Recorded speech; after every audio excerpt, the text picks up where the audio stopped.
Praise the lord. దేవుని పరిశుద్ధ నామమున ఈ రోజున విశ్రాంతి దినమందు దేవుని వాక్య ధ్యానమునకు ప్రతి ఒక్కరికి దేవుని పేరిట ప్రైజ్ ద లార్డ్ వందనాలు. ఈరోజు దేవుని వాక్యంలో వ్యవస్థలు కావచ్చు, లేదా దేవుడు కాకుండా ఏదైనా సరే మనం ఆధారపడి నిలబడిన తర్వాత ఈ వరదలో ఓళ్ళ కొట్టుకుపోయినట్టు దేవుడు కాకుండా ఎవరి మీద అయితే ఆధారపడతారో, దేన్ని ఆధారం చేసుకుంటారో వాళ్ళు కూడా కొట్టుకొని పోతారు దేవుణ్ణి కాకుండా. అదే దేవుని మీద ఆధారపడి దేవుణ్ణి ఆశ్రయించుంటే ఏం జరుగుతుందంటే వరదే కాదు, అంతకు మించి భూమి తలకిందులయ్యే పరిస్థితులు వచ్చినా సరే కదిలించబడటం అసాధ్యం. ఈ విషయాన్ని ధ్యానించుకుందాం. ఈరోజు వాక్య ధ్యానము కీర్తనల గ్రంథం 62వ అధ్యాయము 2వ వచనంలో నుంచి చూద్దాం.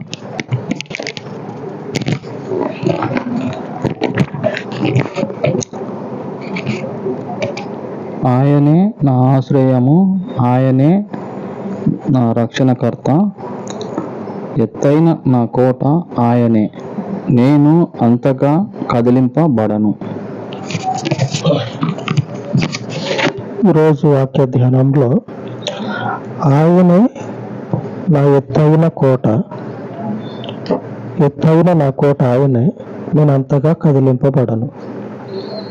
కోటలైనా సరే, ప్రభుత్వాలైనా సరే పడిపోతాయి. దేవుణ్ణి ఎవరైతే కోటగా పెట్టుకుంటారో, వాళ్ళ ముందు వెనకటి జీవితాలకు ఎవరైతే దేవుణ్ణి కోటగా, రక్షణ దుర్గంగా పెట్టుకుంటారో కదిలించబడటం అనేది జరగదు. అపోస్తలుడైనటువంటి యోహాను జీవితంలో కూడా అదే జరుగుతుంది. జరిగినప్పుడు ఒకానొక సందర్భంలో దేవుడు ఆ శిష్యులను దర్శించి వాళ్ళకి కొన్ని ఇన్స్ట్రక్షన్స్, మీరు ఎలాగ సేవ చేయాలి, ఎలాగ మీరు బ్రతకాలి, మీ జీవితాలు ఏం కాబోతా ఉన్నాయి అని చెప్తా ఉంటాడు. అట్లా చెప్తా ఉన్నప్పుడు పేతురు యోహాను గురించి అడుగుతాడు. మా అందరికీ ఇట్లా మంచి మంచి మాటలు చెప్పిండు, యోహాను గురించి ఏం చెప్తాడో ఏమో. యోహాను దేవునికి కుడి చేతి లాగుంటాడు కదా, యోహాను గురించి ఏం చెప్తాడో అని అడిగితే యోహాను గురించి యేసు ప్రభు ఏమంటాడంటే, నేను మళ్ళా వచ్చేంత వరకు యోహాను ఉంటాడు, నీకు అప్పచెప్పిన పని నువ్వు చూసుకో అని పేతురుతోటి యేసు ప్రభు చెప్తాడు. అయితే వీళ్ళందరూ అనుకుంటారు, దేవుడు అంతకుముందు చెప్పినట్లు దేవుని రాకడ ఉంటుంది, అప్పుడు వచ్చే వరకు యోహాను ఉంటాడేమో అని అనుకుంటారు. యోహాను అప్పటి వరకు ఉంటాడేమో అని అనుకుంటారు. కానీ అసలైనటువంటి దేవుని ఉద్దేశం అది కాదు. దేవుని ఉద్దేశం ఏంటంటే ప్రకటన గ్రంథంలో జరిగేటువంటి విషయాలని, అంటే ఇప్పుడు ప్రస్తుతం మనకి అంత్య దినాల్లో జరిగేటువంటి విషయాలని, అలాగనే దేవుని రాకడ వచ్చిన తర్వాత ఆ దేవుని రాజ్యంలో ఉండేటువంటి విషయాలని ప్రస్తావించి చెప్పడానికి, మనకు తెలియజేయటానికి యోహాన్ని దర్శిస్తాడు. ఆ విషయం గురించి చెప్పి దేవుడు ఈ పేతురుతోటి యోహాను తోటి అంటా ఉంటాడు, నేను వచ్చేంత వరకు ఈ యోహాను ఉంటాడో నీకెందుకని చెప్పని అంటాడు. వచ్చేంత వరకు బాగానే ఉన్నది. ఈ మధ్యలోనే పేతురుకి, అలాగనే అపోస్తలులైనటువంటి వాళ్ళు ఎంతమంది అయితే ఉంటారో వాళ్ళందరికీ కూడా నిలువ నీడలేక దేశాలు పట్టుకొని తిరిగారు. ఎందుకు తిరిగారంటే దేవుని సువార్త చెప్తా ఉన్నప్పుడు వాళ్ళకి వాళ్ళ ఊర్లోనే, వాళ్ళ దేశంలోనే సరైనటువంటి పరిస్థితులు లేక కొన్ని రోజులు, కొన్ని సంవత్సరాలు ఏం చేశారంటే దేశాలంబడి తిరిగారు. ఈ శిష్యులు ఉన్నటువంటి కాలంలోనే యోహాను శిష్యులలో చివరిగా దేవుని రాజ్యానికి చేరుకున్నటువంటి వాళ్ళలో చివరిగా ఉన్నాడు యోహాను. అంటే యోహానుకు ముందు మిగిలిన శిష్యులందరూ కూడా దేవుని సన్నిధికి చేరతారు, కానీ యోహాను ఒక్కడే చివరి వరకు ఉంటాడు. ఆ ఉన్న వారిలో చివరిలో ఎవరంటే దేవుని సన్నిధికి చేరింది యోహాను ఒక్కడే. ఈ యోహాను దేవుని సన్నిధికి చేరే సమయంలో కూడా చాలా కష్టం వచ్చి పడుతుంది. చాలా కష్టం వచ్చి పడుతుంది. ఆ కష్టాలలో కూడా యోహాను కావచ్చు, అలాగనే ఏలియాని కావచ్చు, కదిలించలేకపోయారు. ఏదో ఉద్యోగం చేసుకొని నెల జీతం తీసుకొని అలాగనే మామూలుగా ఉండేటువంటి వాళ్ళు కాదు. ప్రభుత్వాల్లో ముఖ్యమైనటువంటి పదవిలో ఉన్నటువంటి వాళ్ళు. అటువంటి వాళ్ళతో పాటుగా ప్రభుత్వాలు కూడా కదిలించాలని చూశారు యోహాన్ని, అలాగనే ఏలియాని. ఏలియా జీవితం మనకు తెలిసిందే. సరాసరి దేవుని దగ్గరకే చేరుకున్నట్లు రాయబడి ఉంటుంది, మరణం అనేది చూడకుండా. యోహాను జీవితంలో కూడా అయ్యే పరిస్థితులు వచ్చి అసలు మనుషులతో సంబంధం లేకుండా పోయి ఒక దీవిలో ఉండాల్సి వస్తుంది. ఉండాల్సి వచ్చినప్పుడు యోహాను అంటాడు, నేను దేవుడిని బట్టి ఇక్కడికి వచ్చా అని చెప్పాను అంటాడు. అంటే అర్థమైంది, దేవుణ్ణి బట్టే నేను ఇక్కడికి వచ్చా, దేవుణ్ణి బట్టి నేను ఇక్కడికి వచ్చా అంటే సువార్త చెప్తా ఉన్నప్పుడు అక్కడ ఉన్నటువంటి ఆ ప్రభుత్వాధికారులు, ప్రభుత్వాలు పట్టి ఆ ద్వీపానికి తీసుకొని పోతారు. అక్కడ దేవుడు చెప్పినట్లుగా యోహాను సువార్త 21వ అధ్యాయము 23వ వచనంలో రాయబడి ఉంటుంది. Page number 102 page.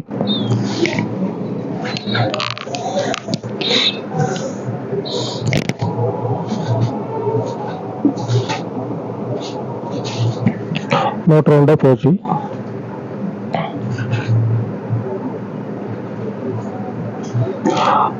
ఇరవై 23వ వచనంలో, కాబట్టి ఆ శిష్యుడు చావడన్న మాట సహోదరులలో ప్రచురమైన. అయితే చావడాన్ని యేసు అతనితో చెప్పలేదు, కానీ నేను వచ్చే వరకు అతడు ఉండుట నాకు ఇష్టమైతే అది నీకేమని చెప్పాను.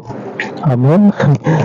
దేవుడు ఏమని చెప్తా ఉన్నాడంటే, ఏదన్నా మాట ఉంటే ఫటాఫట్ చెప్పేస్తాడు. దేవుడు అక్కడ చెప్పినటువంటి మాట, నేను వచ్చే వరకు యోహాను ఉంటాడు. చనిపోవడం అని చెప్పి నన్ను అనలేదు, కానీ నేను వచ్చే వరకు ఉంటాడు. అది ఏ రీతిగా దేవుడు యోహాన్ని దర్శిస్తాడో తెలియదు, కానీ చివరి రోజుల్లో రాయబడినటువంటి విషయాలను చూస్తే దర్శన రీతిగా యోహానుని దేవుడు దర్శించినట్లు కనపడుతుంది. ఈ దర్శనానికి ముందు యోహాను జీవితము ప్రభుత్వాల చేత కదిలించబడినట్లుగా ఉంటది, కానీ నిజానికి ప్రభుత్వాలు కూడా అలాగ సంతోషపడతాయేమో, కానీ సంతోషంలో ఉంటారేమో, కానీ నిజానికి కదిలించబడలా. యోహాను జీవితమే కాదు, ఏ క్రైస్తవుని జీవితము, ఏ మనుష్యునికి ఉన్నటువంటి అధికారం వలన కదిలించబడు. యోహాను కూడా అదే పరిస్థితి ఎదురైంది, కానీ కదిలించలేకపోయారు ఎవరు కూడా. వాళ్ళకు ఉన్నటువంటి అధికారంతో బంధించి మనుషులతో సంబంధం లేకుండా ఒక దీవిలో పెడతారు. దీవిలో పెట్టినంత మాత్రాన దేవుణ్ణి అయితే బంధించలేరు కదా. దేవుడు దర్శించి సువార్తను చెప్తా ఉన్నాడు. ఆ సువార్త ఈ రోజు మనకి ప్రకటన గ్రంథంలో ఉన్నది. ఆమేన్. వాళ్ళు అనుకున్నారు బంధించి మనుషులతో సంబంధం లేకుండా అటు ఇటు నీళ్ళుండే ప్రదేశంలో కూర్చోబెడితే ఏ మనుషుడు ఆయన దగ్గర పోడు, ఆయన కూడా వద్దా ఉన్నా కానీ రానికి అవకాశం ఉండదు, ఈ సువార్త మొత్తం ఆడికి క్లోజ్ అవుతుంది అని చెప్పి అనుకున్నారు. అయినా కానీ దేవుడు యోహాన్ని దర్శించిన తర్వాత ఇప్పుడు మనం చదువుకుంటున్న ప్రకటన గ్రంథం ఉంది కదా, ఈ సువార్త చూపించండు. ఆమేన్. దేవుడు యోహానికి ఈ సువార్త వాక్యాన్ని ఇచ్చి బోధిస్తా ఉన్నాడు. జైల్లో కూర్చున్నా, లేకపోతే సముద్రంలో ద్వీపకల్పంలో ఉన్నా, ఆ ద్వీపంలో కూర్చున్నా ఏం జరుగుతుంది? దేవుని సువార్త ఆపటం అనేది జరగదు. ఆనాడు రాజు అనుకొని ఉంటాడు అయిపోయింది కదా అని. ఏడైపోయింది, ఇప్పుడు నడుస్తా ఉన్నది అదే కదా. ఆమేన్. ఆ సువార్త దేవుడు ఏం చేసిండు, యోహానుకు అప్పచెప్పిండు. ప్రకటన గ్రంథం మొత్తం రాసి నువ్వు అట్లాగా ముద్రించి పెట్టు, రాసి పెట్టు. ఎప్పుడు ఎలాగా ప్రజలకు చేరవేయాలో నాకు తెలుసని దేవుడు యోహాను చేత రాపించిన ప్రకటన గ్రంథము అక్కడి నుంచి ఆ తర్వాత రోజుల్లో ఇప్పటి వరకు మన దగ్గరకు వచ్చి ఉన్నది. రాజు అనుకొని ఉంటాడు ఏమని, ఇక సువార్త ఆగిపోయినట్లే ఎక్కడా కూడా క్రీస్తుని గురించి ఆయన రాజ్యం గురించి ఎవరు మాట్లాడుకోరు, మాట్లాడే వాళ్ళు కూడా అవకాశం లేకుండా పోయిందని అనుకుంటాడు. కానీ యోహాను ఏమంటా ఉన్నాడంటే, యోహాను రాసినటువంటి ప్రకటన గ్రంథము 1వ అధ్యాయము 9వ వచనంలో రాయబడి ఉన్నది. యోహాను సువార్త 1వ అధ్యాయము 9వ వచనం, 228వ పేజీ.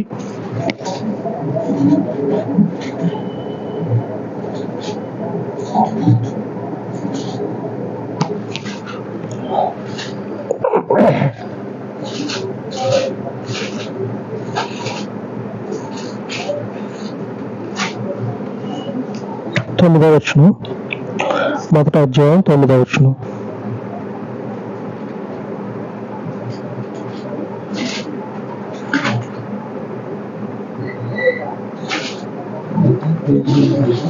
రెండు 228వ పేజీ లాస్ట్ లో ఉంటుంది ప్రకటన గ్రంథం.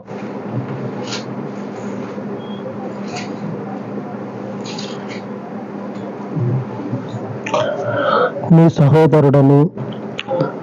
సహోదరుడను యేసును బట్టి కలుగు శ్రమలోను రాజ్యములోను సహనములోను పాలువాడను నైనా యోహానను నేను దేవుని వాక్యము నిమిత్తమును యేసును గూర్చిన సాక్ష్యము నిమిత్తమును పద్మాసు ద్వీపమున పరవాసినైతిని.